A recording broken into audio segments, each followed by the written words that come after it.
Hello दोस्तों, कैसे हो आप सभी। तो जैसा कि आप लोग देख पा रहे हैं जीएस गुलसर की क्लास। तो आज हम लोग इस वीडियो में पढ़ने वाले हैं थेल्स प्रमेय। ठीक है, यानी कि थेल्स प्रमेय कैसे सिद्ध किया जाता है, इसको हम लोग बहुत ही अच्छे तरीके से जानने वाले हैं, है ना। ये प्रमेय 6.1 करके भी पूछ देता है, और ये जो क्वेश्चन है ये दो तरीका से पूछता है। एक आपके लिख करके देता है, ठीक है, ये जो लिखा हुआ है लिख करके देगा कि इसे सिद्ध करें, या दूसरा करके देगा कि थेल्स प्रमेय को लिख करके सिद्ध करें। ठीक है, तो यहाँ पे लिखा रहेगा यदि किसी त्रिभुज की एक भुजा के समांतर अन्य दो भुजाओं को भिन्न भिन्न बिंदुओं पर प्रतिच्छेद करने के लिए एक रेखा खींची जाए, तो ये अन्य दो भुजाएं या भुजाएं होगा, ठीक है, दो भुजाएं एक ही अनुपात में विभाजित हो जाती है। ठीक है, ये लिख करके देगा, इसे हम लोग को सिद्ध करना है। तो इससे पहले हम लोग क्या करना होगा, एक फिगर ड्रॉ कर लेना होगा इस तरह के। ठीक है, इसमें क्या होगा कि एक त्रिभुज होगा ABC, एक त्रिभुज होगा। ठीक है, क्या करेंगे कि BC के समांतर एक हम लोग क्या करेंगे DE रेखा खींच लेंगे। ठीक है, और D से DM जो लंब है AE पर खींच लेंगे, और EN जो लंब है हम लोग AD पर खींच लेंगे। ठीक है, और D से C को मिला देंगे, और E से B को मिला देंगे। ठीक है, तो इसे हम सबसे पहले थोड़ा सा लिख लेते हैं कि दिया है। ठीक है, लिखेंगे लोग दिया है कि BC समांतर, ठीक है, ये जो है BC समांतर क्या है DE, BC समांतर DE। ठीक है, BC समांतर DE है, तो हम लोग को सिद्ध क्या करना है, बोल रहे हैं कि खींची जाए तो अन्य भुजा एक ही अनुपात में विभाजित होगी। यानी कि ये जो भुजा होगा, ये जो काट रहा है रेखा AD/DB और AE/EC, ये हम लोग को सिद्ध कर लेना है। ठीक है, क्या सिद्ध करना है, तो लिखेंगे यहाँ पे सिद्ध करना है कि, क्या सिद्ध करना है हम लोग को, तो सिद्ध करना है कि AD, है ना, क्या सिद्ध करना है AD/DB बराबर AE/EC। ठीक है, ये हम लोग क्या कर लेना है, सिद्ध कर लेना है। ठीक है, और थोड़ा सा हम लोग क्या कर लेंगे, रचना में थोड़ा सा हम लोग लिख लेंगे, रचना थोड़ा सा कर लेंगे इसका। लिखेंगे यहाँ पे रचना, क्या लिखेंगे अब हम लोग, रचना। ठीक है, तो रचना में क्या लिखेंगे लोग कि D से C, यानी कि D से C, E से B को मिलाया। फिर लिखेंगे तथा जो EN लंब है, EN लंब किस पे खींचे हम लोग, AD पर, तो लिखेंगे EN लंब AD, EN जो लंब है AD पर है, और क्या है DM जो लंब है DM लंब AE पर। ठीक है, AE पर डाला। ठीक है, क्या है कि EN लंब AD और DM लंब AE पर डाला। ठीक है, अब यहाँ से हम लोग थोड़ा सा और आगे बढ़ेंगे, तो लिखेंगे यहाँ पे क्या करेंगे, अब हम लोग चलेंगे त्रिभुज ADE में, एक बार क्या चलेंगे ADE में, और एक बार चलेंगे DEB में। ठीक है, एक बार चलना है ADE में और त्रिभुज DEB में। ठीक है, तो यहाँ पे लिखेंगे हम लोग, अब त्रिभुज किसमें, तो ADE में, ADE। ठीक है, तो ADE का क्षेत्रफल लिख लेंगे हम लोग, है ना, ADE का क्षेत्रफल ADE का क्षेत्रफल। तो क्या हो जाएगा 1/2 गुने आधार गुने ऊंचाई, आधार गुने ऊंचाई, 1/2 गुने आधार गुने ऊंचाई। तो यहाँ पे हम लिख लेंगे 1/2 गुने ये जो त्रिभुज है ADE में, इसमें हम लोग क्या कर लेंगे कि AD को हम लोग क्या करेंगे ऐसे, AD को क्या कर लेंगे हम लोग यानी कि आधार मान लेंगे, है ना, AD को। तो लिखेंगे आधार AD गुने, जब AD क्या हो जाएगा, जब AD आपका आधार हो जाएगा तो जो EN है ये हम लोग क्या हो जाएगा, लंब हो जाएगा। ठीक है, लिख लेंगे EN, इसको लिखेंगे समीकरण 1, समीकरण 1। फिर लिखेंगे, अब ये तो हो गया, अब हम लोग त्रिभुज चलेंगे DEB में, त्रिभुज DEB का क्षेत्रफल, है ना। अब हमको चलना है DEB का क्षेत्रफल में। तो फिर होगा 1/2 गुने आधार गुने ऊंचाई, आधार गुने ऊंचाई।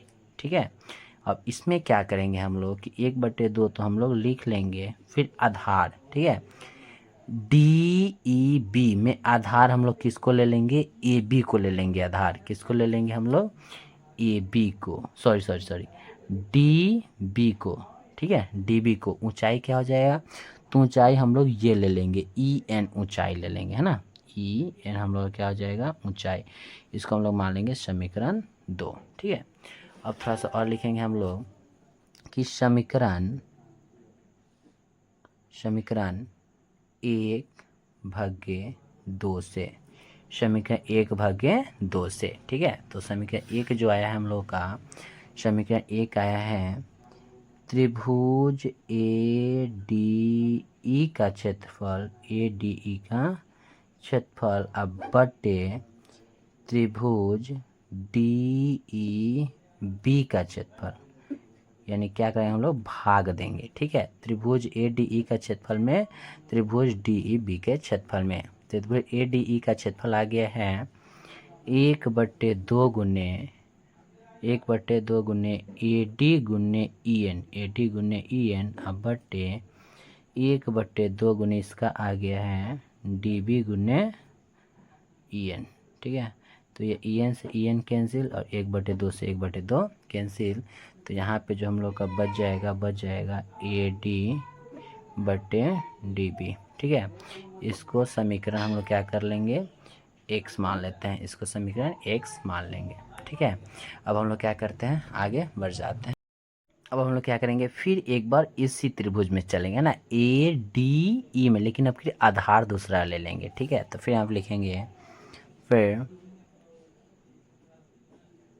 क्या करेंगे हम लोग, ADE, है ना, त्रिभुज ADE का क्षेत्रफल, E का क्षेत्रफल, है ना, क्या हो जाएगा ADE का क्षेत्रफल। और यहाँ पे हो जाएगा सूत्र हम लोग का 1/2 गुने आधार गुने ऊंचाई, आधार गुने ऊंचाई। ठीक है, आधार गुने ऊंचाई।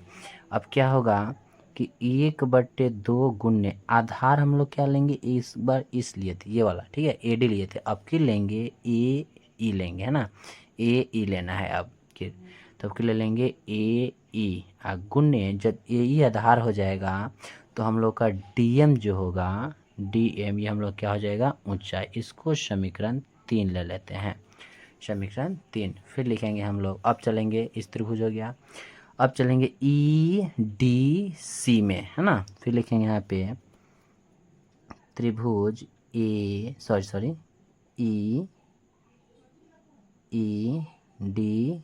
का क्षेत्रफल, EDC का क्षेत्रफल, है ना, EDC का क्षेत्रफल। तो वही होगा सूत्र 1/2 गुने आधार गुने ऊंचाई, आधार गुने ऊंचाई। ठीक है, आधार गुने ऊंचाई, सूत्र 1/2 गुने आधार। तो इसमें हम लोग को आधार EC लेना है, EC गुने ऊंचाई हम लोग यही ले लेंगे DM। ठीक है, DM ये हो जाएगा हम लोग का समीकरण 4, समीकरण 4। थोड़ा सा और यहाँ पे एक पॉइंट लिखेंगे हम लोग कि एक ही आधार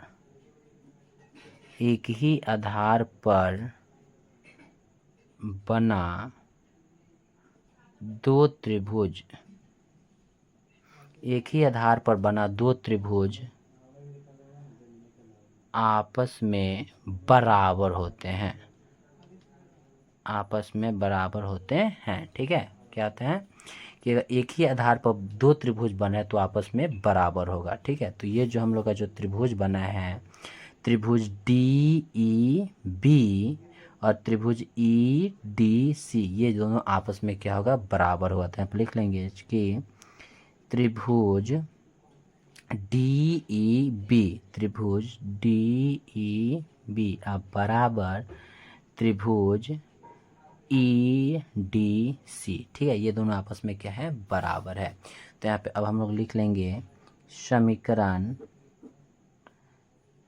3/4, समीकरण 3/4। ठीक है, समीकरण 3/4 से, तो समीकरण जो 3 आया है हम लोग का, 3 आया है समीकरण यहाँ पे त्रिभुज ए डी ई का क्षेत्रफल। तो यहाँ पे लिखेंगे त्रिभुज ए डी ई का क्षेत्रफल, ई का क्षेत्रफल अब बट्टे, ठीक है, जो ये आया है हम लोग का ई डी ई, त्रिभुज ई डी सी का क्षेत्रफल, इसके जगह पे हम लोग क्या लिख सकते हैं, डी ई बी, त्रिभुज ई डी सी के जगह पे डी ई बी हम लोग लिख सकते हैं।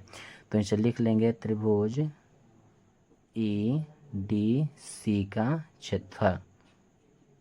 ठीक है, बराबर क्या हो जाएगा, तो 3 का आया है 1/2 गुने ए ई गुने डी एम अब बट्टे, इसका आ गया चौथा का 1/2 गुने ई सी गुने डी एम। ठीक है, तो ये डी एम से डी एम कैंसिल और 1/2 से 1/2 कैंसिल, तो यहाँ हम लोग का बच जाएगा ए ई बट्टे ई सी। इसको इक्वेशन नंबर वाई मान लेते हैं, इक्वेशन वाई मान लेते हैं। ठीक है, और हम लोग क्या करेंगे, थोड़ा सा और आगे बढ़ेंगे तो लिखेंगे यहाँ पे अब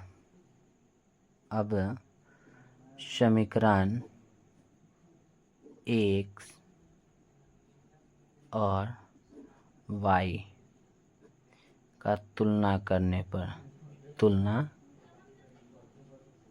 पर समीकरण x और y का क्या करेंगे हम लोग, को तुलना करने पर, तो जो समीकरण x आया है, ठीक है, ये जो समीकरण x जो आया है हम लोग का, वो आया है समीकरण x है त्रिभुज ए डी ई का क्षेत्रफल बट्टे डी ई बी का क्षेत्रफल। ठीक है, और इतना है, तो इधर भी है त्रिभुज ए डी ई सी का क्षेत्रफल और त्रिभुज डी ई बी का क्षेत्रफल। ठीक है, और इसमें भी है त्रिभुज ए डी ई का क्षेत्रफल और ए डी बी का क्षेत्रफल, तो ये तो दोनों कैंसिल हो जाएंगे। ठीक है, तो हमारा उस साइड बच जाएगा ए वाला है कि ए डी क्या बच जाएगा, ए डी बट्टे डी बी अब बराबर इधर क्या बच गया है, तो आपका ए ई बट्टे ए सी, ए ई बट्टे ए सी। ठीक है, यही हम लोग का प्रूफ करना था। ठीक है, तो इसको हम लोग देंगे प्रूफ। ठीक है, तो आई होप आप लोग को यह थेल्स पर में बहुत ही अच्छा से समझ में आ गया होगा। तो प्लीज़ लाइक और सब्सक्राइब करना ना भूलें, साथ ही बेल आइकन को प्रेस कर लें ताकि जब भी न्यू वीडियो अपलोड करें सबसे पहले नोटिफिकेशन आपके पास आए। तब तक के लिए जय हिंद, जय भारत, फिर मिलते हैं ऐसे ही मज़ेदार वीडियो में।